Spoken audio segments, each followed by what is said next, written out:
Apa itu? Nomor satu, kesuksesan dinilai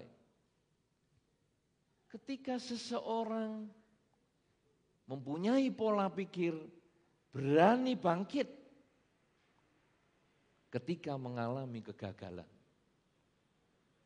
Anda lihat Pangeran Siddhartha, hari ini adalah peringatan Waisak, tahun 2551. Berarti Sang Buddha sudah wafat 2551 tahun yang lalu. Karena tahun Buddhis 2551 itu berasal dimulai saat Sang Buddha wafat. Sang Buddha wafat pada usia 80 tahun. Beliau wafat setelah mengajar Dhamma 45 tahun. Jadi beliau mencapai kesucian pada usia 35. Beliau mencapai kesucian pada usia 35 setelah bermeditasi selama 6 tahun.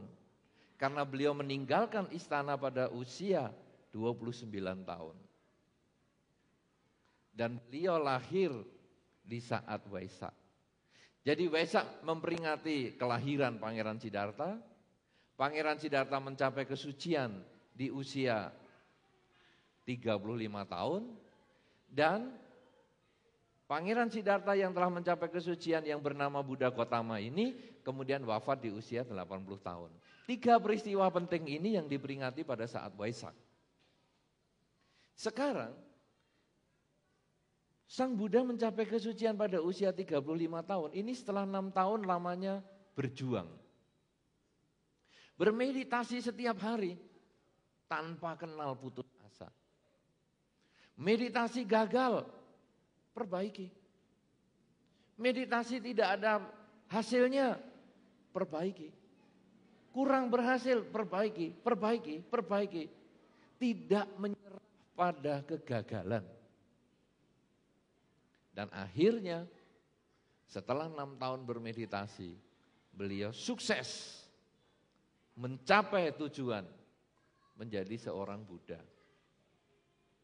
Nah, pola pikir ini pola pikir yang kita mau bahas pada kesempatan ini, keberanian bangkit ketika seseorang jatuh.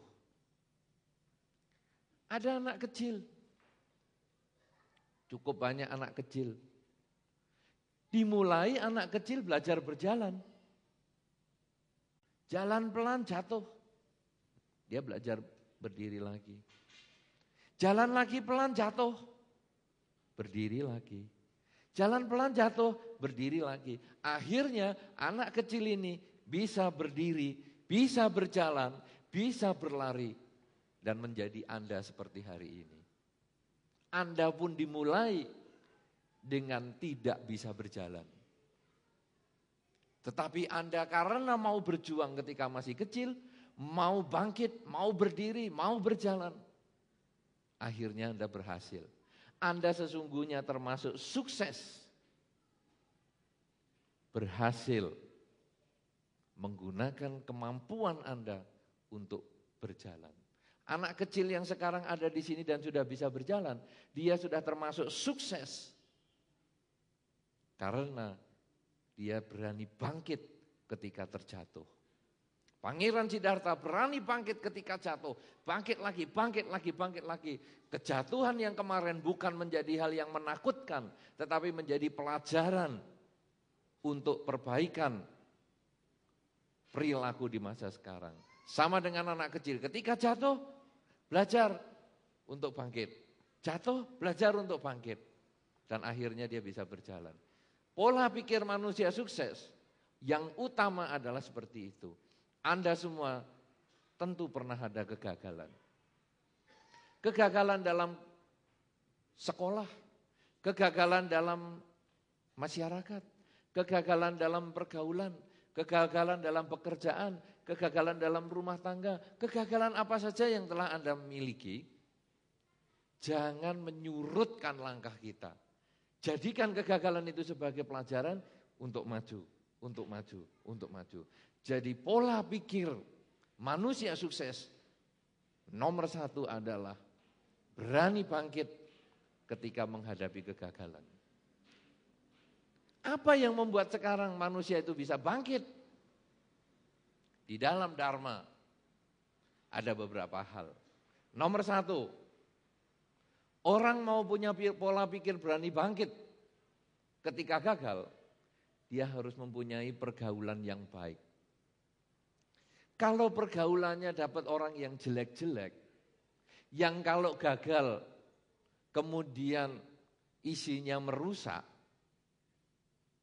gak lulus ujian nasional, sekolah dirusak, ngerpek gak bisa, guru dibacok, gaji gak naik, kantor dibakar, suami istri cekcok, kemudian digebuki.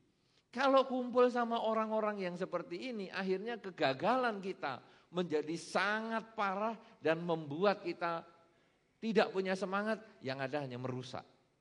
Tapi kalau ketemu orang-orang yang sudah pernah gagal dan berani bangkit, enak.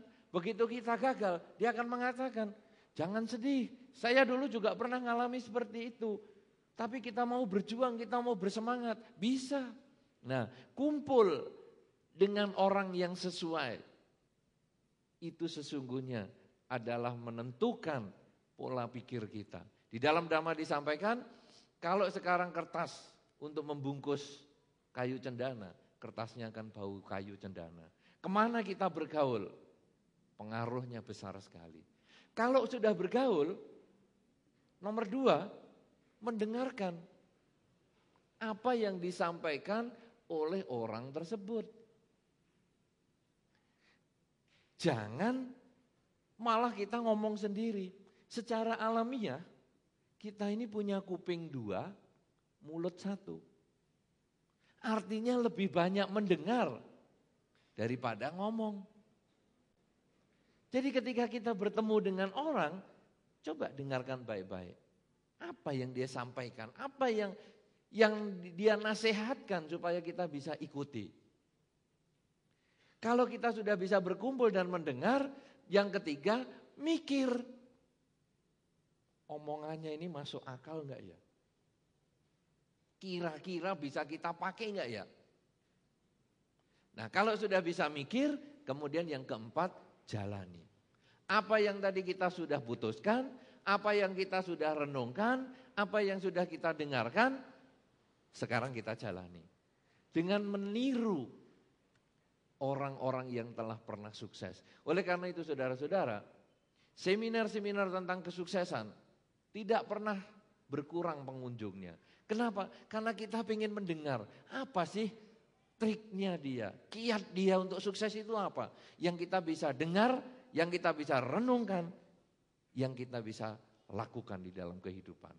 Nah, berkumpul dengan orang yang sukses bisa dari buku, bisa dari seminar, dari berbagai macam hal. Yang jelas, pola pikir manusia sukses adalah ketika seseorang berani bangkit pada saat dia mengalami kegagalan. Dan bukan karena materi. Jadi anak kecil yang bisa jalan pun dia termasuk sukses.